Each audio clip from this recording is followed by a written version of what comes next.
আপনারা দেখছেন ধর্মযুদ্ধ 2024। আপনাদের সঙ্গে রয়েছে আমি অঙ্কুর। আমি যে আজকে তৃতীয় দফার ভোট, এই তৃতীয় দফা, দ্বিতীয় দফা এবং তৃতীয় দফার মাঝখানে যে ঘটনাগুলি এ রাজ্যে আমরা দেখেছি, তার মধ্যে অবশ্যই একটা ঘটনা হচ্ছে রাজ্যপালের বিরুদ্ধে শ্লীলতাহানির অভিযোগ, কুণাল ঘোষের মানভঞ্জন পালা আর সন্দেশখালীর ভাইরাল ভিডিও। এর মধ্যে একমাত্র সন্দেশখালীর ভাইরাল ভিডিওটাকে বিরোধীরা রাজনৈতিক ইস্যু করেছে এবং সেই বিষয়টি নিয়ে আজকে আমরা দেখলাম বিজেপি রাজ্য সভাপতি সুকান্ত মজুমদার বিস্ফোরক অভিযোগ করেছেন। তার বক্তব্য যে এই পুরো বিষয়টি তৃণমূল কংগ্রেস করিয়েছে এবং শুধু তাই নয়, পুলিশ এই কাজটার সঙ্গে জড়িত ছিল। আমি আসবো বিজেপি মুখপাত্রর কাছে, বিজেপি মুখপাত্র পৃথ্বীরাজ মুখোপাধ্যায়। পৃথ্বীরাজ, আপনার কাছে প্রশ্ন। আপনি নিশ্চয়ই শুনেছেন আপনার দলীয় রাজ্য সভাপতির বক্তব্য, পুলিশ করেছে এটা। না, দেখুন, যে ঘটনাটার কথা আপনি বলছেন সন্দেশখালীর, এই ঘটনাটা তৃণমূল কংগ্রেস যেভাবে আপনাদের সকলের সামনে তুলে ধরেছে, এটা হচ্ছে একটা ক্রিয়েটেড ভিডিও। তার কারণ, যদি এটা ক্রিয়েটেড ভিডিও না হতো তাহলে এই শেখ শাহজাহানের বিরুদ্ধে কিন্তু 2022 সালে এক গণধর্ষণের অভিযোগ হয় এবং সেটা পুলিশই দায়ের করে, সেটা থানায়। আমি ওগুলো তো জানি আপনাদের অভিযোগটা, আমি আজকের বিষয়টা নিয়ে বলছি। পুলিশ করেছে এটা, তাই তো? আপনাদের অবশ্যই, যদি প্রশাসনিক প্রধান কিংবা আজকে রাজ্যের প্রশাসনিক প্রধান হচ্ছে মাননীয় মুখ্যমন্ত্রী মমতা বন্দ্যোপাধ্যায়, আজকে যখন সেইখানে পুলিশ এই ভিডিওটা করেছে, তো না পুলিশ এই ভিডিওটা করেছে না, এটা তো তৃণমূল কংগ্রেস সহ তাদের সকল নেতৃত্ব নিয়ে পুলিশের প্রশাসনিক সহায়তা নিয়েই এটা করিয়েছে। তার কারণ এটা তো ক্রিয়েটেড ভিডিও, এটা তো বোঝা যাচ্ছে যে সেখানে এই ভিডিওটা তৈরি করা হয়েছে। তার কারণ আমি তো আপনাকে পরিষ্কার বলে দিচ্ছি যে আমরা তো ওদের চ্যালেঞ্জ করেছিলাম 24 ঘন্টার মধ্যে ফরেনসিক করাতে, ওরা করাতে পারেনি কেন? ওরা ব্যর্থ হলো কেন? ওরা তো সবকিছু করতে পারে, তাহলে ওরা করে দিক, 24 ঘন্টার মধ্যে ফরেনসিক করে বার করে দিক, তাহলে দুধ কা দুধ পানি কা পানি হয়ে যাবে। তৃণমূল মুখপাত্রের বক্তব্য শুধু ফরেনসিক না আর্সেনিক, সেটা বিজেপির ওই গঙ্গাধর কয়াল উনি নিজে স্বীকার করে নিয়েছেন। সকালবেলা যখন আপনাদের মতো একটি ইলেকট্রনিক সংবাদ মাধ্যম, আমি তার নাম বলছি না যেহেতু আমি অন্য সংবাদ মাধ্যমে বসে রয়েছি, তারা যখন ওই গঙ্গাধর কয়ালকে প্রশ্ন করেন তখন তিনি স্বীকার করেন যে হ্যাঁ, এই অডিওটা তার গলা, এই ভিডিওটা তার ঘরেই তোলা, কিন্তু এটা ষড়যন্ত্র, কারণ এটা তাকে না জানিয়ে করা হয়েছিল। গঙ্গাধর কয়াল কি বলেছেন? গঙ্গাধর কয়াল কি বলেছেন? আমি তোমার বলার সময় একটা শব্দ উচ্চারণ করি, একটু ধৈর্য ধরো বাবা। গঙ্গাধর কয়াল নিজে অ্যাডমিট করেছেন অন রেকর্ড, অন এয়ার। চাইলে আমি সেই সংবাদ মাধ্যম, যেহেতু অন্য সংবাদ মাধ্যম আমি নাম করছি না, আমি চাইলে ভিডিওটাও শুনিয়ে দিতে পারি। সেখানে গঙ্গাধর কয়াল নিজে অ্যাডমিট করেছেন যে হ্যাঁ, এই ভিডিওটা তার ঘরে তোলা, তারই এটা গলা, কিন্তু এটা ষড়যন্ত্র, কারণ তাকে না জানিয়ে লুকিয়ে ভিডিওটা তোলা হয়েছিল। এক, বিকেলবেলা আরও একটি সংবাদ মাধ্যম তারা যায় তার বাড়িতে, সেখানে গঙ্গাধর বাবুর স্ত্রী ছিলেন, তিনি বলেন যে এই ঘরেই ভিডিওটা তোলা হয়েছে, ওনারা ওখানেই বসেছিলেন, কিন্তু আমি তো জানি না, আমি তো ছিলাম না। অথচ ওই ভিডিওতে দেখা যাচ্ছে গঙ্গাধর বাবুর স্ত্রী একবার ঘরে ঢুকছেন, কথা বলছেন এবং বেরিয়ে যাচ্ছেন। আসলে বুঝতে অসুবিধা হয় না যে বিজেপি, দেখুন এই বলছিলাম বিজেপির নিজস্ব সমীক্ষা বলছে, আমি একটু আগেই যেটা বলছিলাম যে হিন্দু ভোটের পুরুষদের একটা অংশের ভোট বিজেপি পেল, মহিলা ভোটের কোনো অংশ বিজেপি পায় না।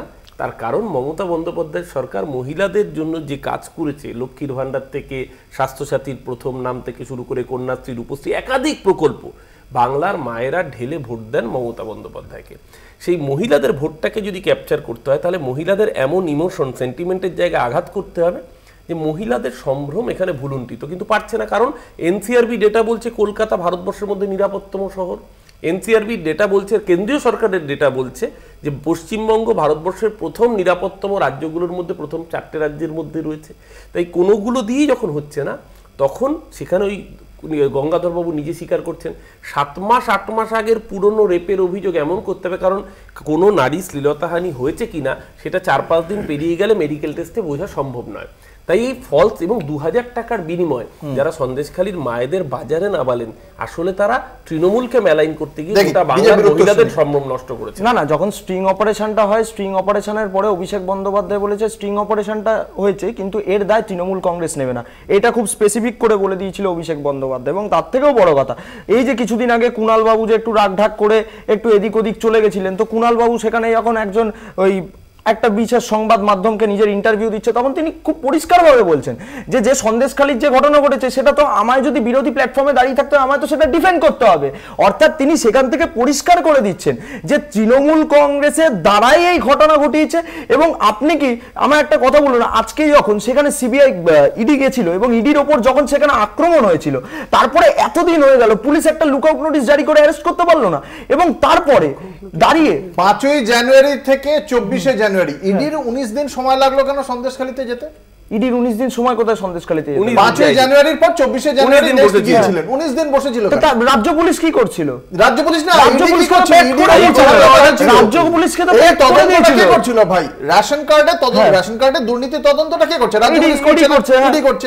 ইডি প্রথম দিন গিয়ে মার খেলো। যদি ইডির নিরাপত্তা নিয়ে প্রশ্ন উঠে যায়, যদি ইডি গিয়ে ভূপতিনগরে আপনার এইখানে নিরাপত্তা নিয়ে 19 দিন যেতে লাগলো সময়। নেক্সট না, আপনার কথা হচ্ছে যে যদি এই ইডির ওপর ইডির নিরাপত্তা নিয়ে প্রশ্ন উঠে যায়, যদি ভূপতিনগরে আমার মানে আমাদেরই যখন নরেন্দ্র মোদীজি যখন এক তৃণমূল কংগ্রেসের ভাইয়ের কথা ভেবে সেখানে এনআইএ কে পাঠান, সেখানে তাদের নিরাপত্তা নিয়ে প্রশ্ন উঠে যায়, আমরা কোন রাজ্যে বাস করছি?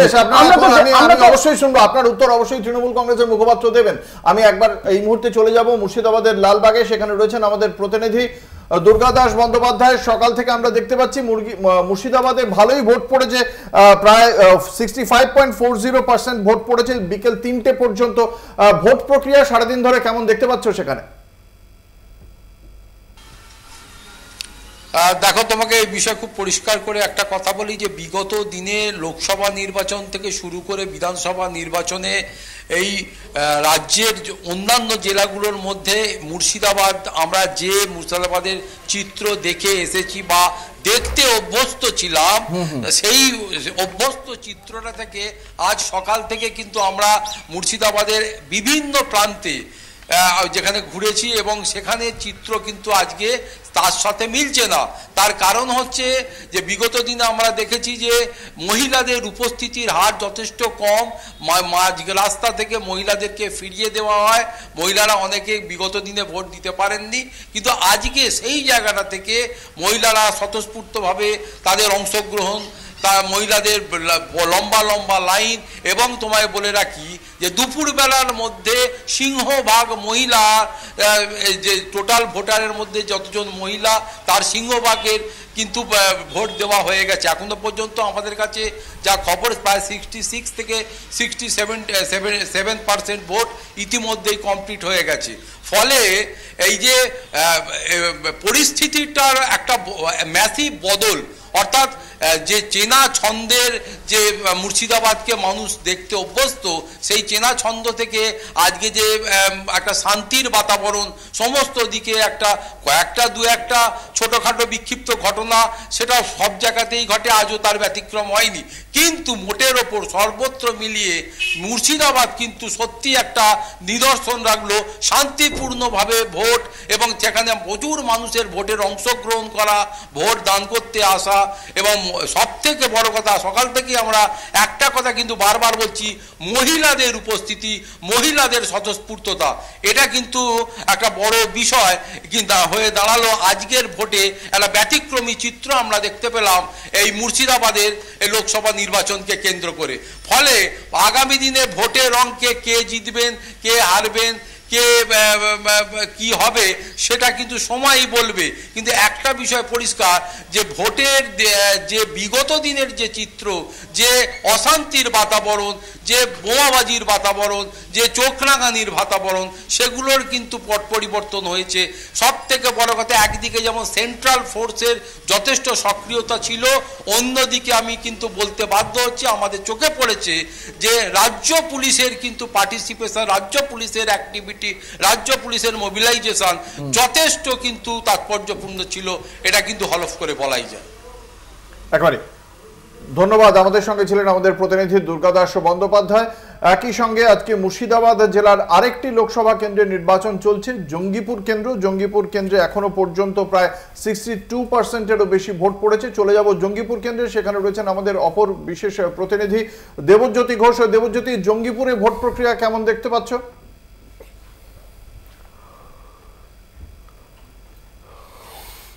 দেখো অঙ্কুশ, সকালবেলা বেশ কিছুটা উত্তাপ ছড়িয়েছিল বিভিন্ন জায়গাতে, কারণ সবগুলোর কেন্দ্রবিন্দুতে ছিলেন ভারতীয় জনতা পার্টির প্রার্থী ধনঞ্জয় ঘোষ। কিন্তু বেলা বাড়ার সঙ্গে সঙ্গে কিন্তু পরিস্থিতি বেশ কিছুটা সচল হয়েছে। বিভিন্ন জায়গাতে নির্বাচন প্রক্রিয়া ভালোভাবেই চলছে বলে সমস্ত রাজনৈতিক দলের পক্ষ থেকেই আশা প্রকাশ করা হয়েছে। দেখো, এই লোকসভাটি অত্যন্ত রাজনৈতিকভাবে গুরুত্বপূর্ণ। একসময় এটা বাম দুর্গ ছিল।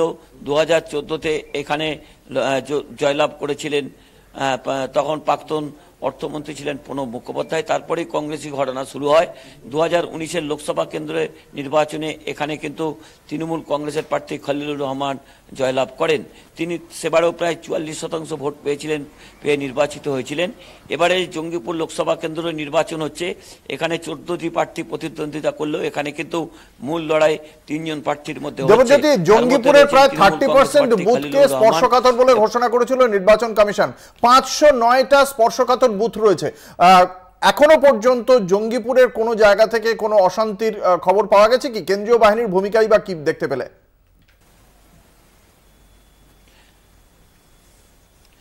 দেখো, সকালবেলা বেশ কয়েকটি বুথে ঝামেলা হয়েছিল। যেমন আজগরপাড়ার একটি বুথে ভারতীয় জনতা পার্টির যে প্রার্থী রয়েছেন ধনঞ্জয় ঘোষ, তিনি তেরে গেছিলেন এবং তিনি হাতাহাতিতে জড়িয়ে পড়েছেন একজন তৃণমূল কর্মীর সঙ্গে। অন্যদিকে সকাল থেকে বেশ কিছু বিক্ষিপ্ত ঘটনা বিভিন্ন জায়গায় ঘটেছে এবং রঘুনাথগঞ্জেও কিন্তু তৃণমূল কংগ্রেস কর্মীদের সঙ্গে বিতর্কে জড়িয়ে পড়েছিলেন ভারতীয় জনতা পার্টির প্রার্থী। কিন্তু বেলা বাড়ার সঙ্গে সঙ্গেই কিন্তু পরিস্থিতি বেশ কিছুটা বদলে গেছে। তবে কেন্দ্রীয় বাহিনীর পক্ষ থেকেও কিন্তু ভালো ভূমিকা নেওয়া হয়েছে। তারা যে বুথগুলি রয়েছে সেই বুথগুলির বাইরে তারা রয়েছেন, সমস্ত পরিচয়পত্র দেখার পরই তারা ঢুকতে দিচ্ছেন। এবং দেখো অঙ্কুর, যে কথা তোমায় বলছিলাম যে এখানে 14 জন প্রার্থী প্রতিদ্বন্দ্বিতা করলেও মূল লড়াই কিন্তু তৃণমূল কংগ্রেস প্রার্থী খলিলুর রহমানের সঙ্গে বাম কংগ্রেসের জোট প্রার্থী মুর্তাজা হোসেন এবং অন্যদিকে আছেন ভারতীয় জনতা পার্টির প্রার্থী ধনঞ্জয় ঘোষ। গতবারও তৃণমূল কংগ্রেস প্রার্থী প্রায় 44% ভোট পেয়েছিলেন, ভারতীয় জনতা পার্টির প্রার্থী প্রায় 17% ভোট পেয়েছিল। এবং সেই জায়গাতে একসময় বাম এবং কংগ্রেসের দুর্গ ছিল। সেই জায়গাতে তৃণমূল কংগ্রেস 2019-এর লোকসভা নির্বাচনের পরেই এখানে ক্ষমতা দখল করে। এখানে যে তুমি পরিস্থিতির উপর নজর রাখো, অর্থাৎ বোঝা যাচ্ছে মোটের উপর 2-1টি বিক্ষিপ্ত অশান্তির ঘটনা ছাড়া জঙ্গিপুরে মোটের উপর শান্তিপূর্ণভাবে নির্বাচন চলছে। ধন্যবাদ। আমাদের সঙ্গে ছিলেন আমাদের বিশেষ প্রতিনিধি দেবজ্যোতি ঘোষ। একটা ছোট্ট বিজ্ঞাপনী বিরতির পর ফিরে আসছি, সঙ্গে থাকুন।